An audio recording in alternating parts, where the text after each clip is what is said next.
amazing talk about owning your own shit, basically, and taking ownership of your life. It's very easy to experience suffering in life and then to play the victim, because people will give you attention that way, and sometimes you think that actually that's how you find comfort in your life. But comfort is not what you should be striving for. Like Ashley, he headed straight into the challenges head on, and he embraced them. He's been in environments, I agree with you, I'm in investment banking and trading systems as well. And yeah, he's totally right. They are the most crudest environments ever. You'll see the worst of humankind, albeit apart from death and killing. I'm not kidding you. If they were psychopaths that didn't have an education and a goal towards making money and engaged in a legal way, it would go the other way very easily. In fact, there's a study done probably about 15, 20 years ago, which was documented on by a discovery program that said about the psycho gene. And really what the scientists discovered was there's actually a certain segment in your DNA that's missing for you to be classified as psychotic or psychopathic. And what they discovered was they went out into the marketplace or went out into the environment and they studied serial killers to understand their modus operandi. And then they went into the city of London and went into the trading floors and interviewed the top traders, the head traders. And what they found was actually all the people at the top had the psychopath gene, which was a bit missing, the part of that gene that was missing in the DNA. So they're identical, they're both psychopaths, but what made it different? Why were these guys working in offices and ended up at the top of the tree, and why did these guys end up killing people and end up in jail?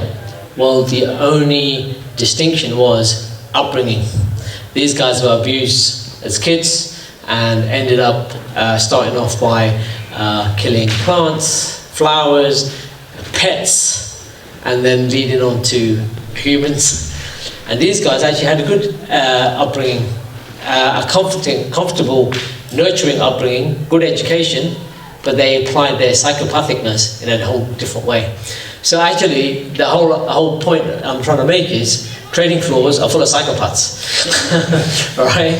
And having spent 27 years in that space myself, I can tell you firsthand, right? I know exactly what Ashley's on about. So to deal with that, and also to deal with a HR interview and say, all right, hand me your badge, hand me your BlackBerry, okay, there's the front door. Did you get escorted out? Yeah, right? It's happened to me. I've been escorted out a few times, right? That's it, job done, right? There's no empathy at all, there's no compassion at all, they don't see what you really like as a character. You might have made one mistake, you might not have made any mistakes, but that's it, you know, balance sheet mentality. So these environments are so toxic, and the rigidity all makes sense, how that manifests itself in your body. And it's interesting that, you know, I can tell what somebody's going through by the way they walk. If somebody's really stiff, you know, hold on, there's a lot of tension in that. Not only that, you can also, as you cultivate your ability to tune into people, not just by observing them using your sensory acuity, but also by connecting with them on an energetic level, you can start to feel, read and experience exactly what's happening. You can pretty much tell what's going on in their life. And it's something that the deeper you go into yourself, you can learn about yourself. And Ashley has been a beautiful testament to actually literally breaking a mold from something that's a mold that's rigid to something that's slowly started to crumble away, starts to become more pliable, flexible, and free in oneself. And that is a beautiful journey, and martial arts has helped inspire that process, and I think that's really, really powerful. So if there's anything to take away, guys, that's the one thing that you should take away from that. So actually that's wonderful. So in terms of kind of, you know, when obviously when you're practicing martial arts, relax more, you know, relax more. And it's one of those things. There's no limit to the number of times you can say relax more. You, as an instructor, you got to just keep saying it, right? Relax more, and or more, most importantly, to show how to relax. But when was the point that you had that awareness that, okay, your rigidity is now connected to this behind you? To martial arts? Yeah, so the rigidity, not just in the movement, but how that was influenced by what was going on in your life, in your job, other things. Well, rigidity is not just physical, it starts here, and it starts here as well. And I was becoming more and more intolerant about things that didn't conform to my routines, okay, and my way of thinking. And this was impacting a lot of my relationships as well.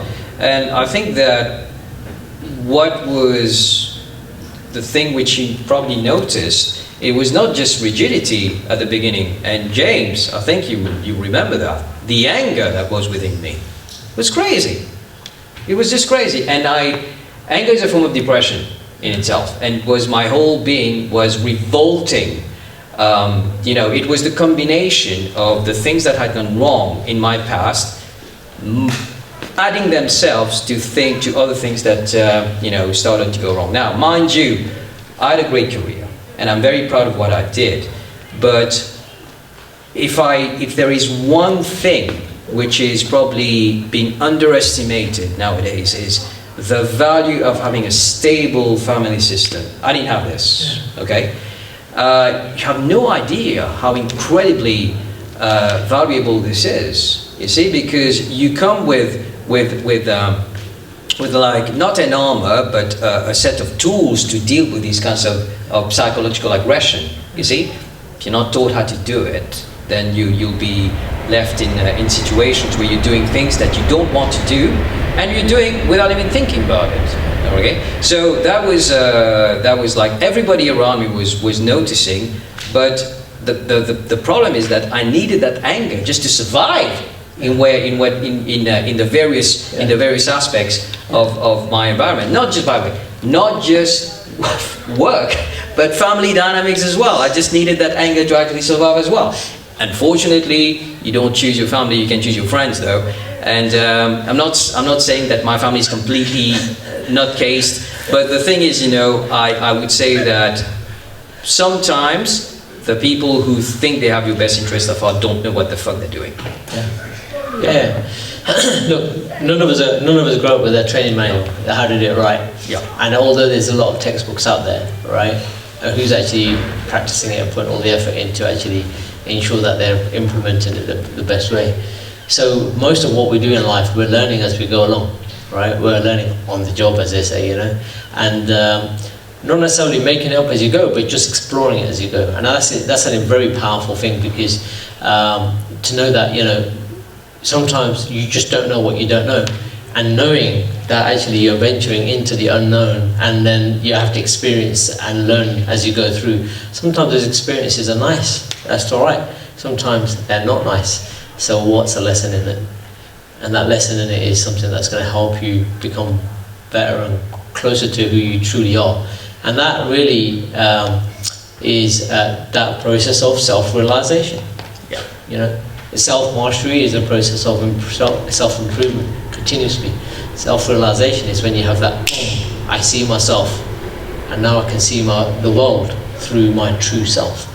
And everything changes, because now you see other people. You can't see others if you haven't seen yourself, right? Yeah. And that's really powerful. So thank you so much, Ashley, for that. So any learnings, discoveries, questions that you guys would like to ask Ashley? I liked your description on the physical, about martial arts, about the physical, mental, and emotional. The way I described it is, whenever you spar, it's kind of life on steroids, because you can't be inside yourself, because you have to focus on the current situation. You can be physically strong, but if you're mentally and emotionally weak, it won't matter. Yeah. Because it takes for someone to show intense emotion, and then your physicality goes out the window. All three are necessary. So, It's just to add to that, right? So what James said, because he was whispering, It's very low, right? But what he's saying is people might be physically strong but mentally weak. Now, a good example of that is there's a lot of bodybuilders, right, that are amazing, right? You look at them, you just think, wow, you know, this absolute titanic of a human being, right? But the reason, if you actually ask most of them, the reason they got into it is because of some childhood trauma, because they wanted to be seen. Now you can be seen in two different ways. One, you can go become a bodybuilder and really get big and be seen, or you can just eat a lot of food and get really obesely fat and be seen, right? Two different ways of handling the same situation. So that happens a lot, right? So most of everything that's happening is happening here anyway. It starts there and then it's expressed outwardly. So spot on what you just said there. But my words on the bodybuilder stuff. A lot of bodybuilders start off with something traumatic in their childhood, and then they need to be seen, and they make a case to be seen.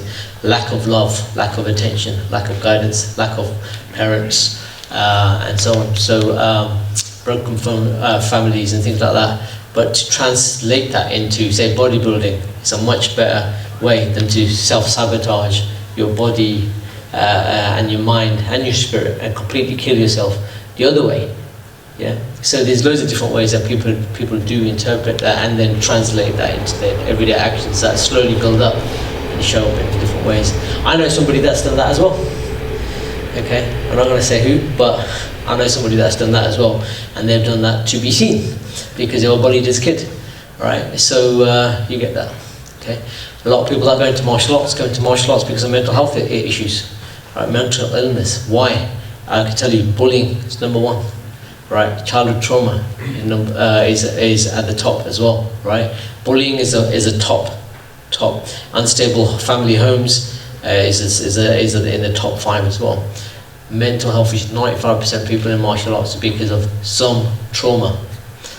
Okay, some trauma. Whether you got kidnapped in Thailand and beaten up to pieces, broken bones, lost teeth, and so on. Right. Gives you it's a pretty good impetus to go out and learn how to defend yourself, right? So lots of different things, but there's so many different reasons, but 95% of them come with that. The other 5% doing it for entertainment, and that's okay as well, right? But either way, there's a process of improvement there. Actually, anything else you want to add so we close up? No, I think that was it really, and thanks a lot for your attention, guys, because again, this is a speaking engagement where I was as straightforward as I could get. Okay, I could go further, but you know, it's not necessary because this is the kind of thing that you can say in this kind of environment, not when I'm speaking to guys who have an agenda. There's no agenda here. It's just straightforward, straight shooting talk. Only one agenda, spreading self-mastery inspired by martial arts. Yeah. But you get the idea, but by being straight. So thank you so much, brother. Thank you.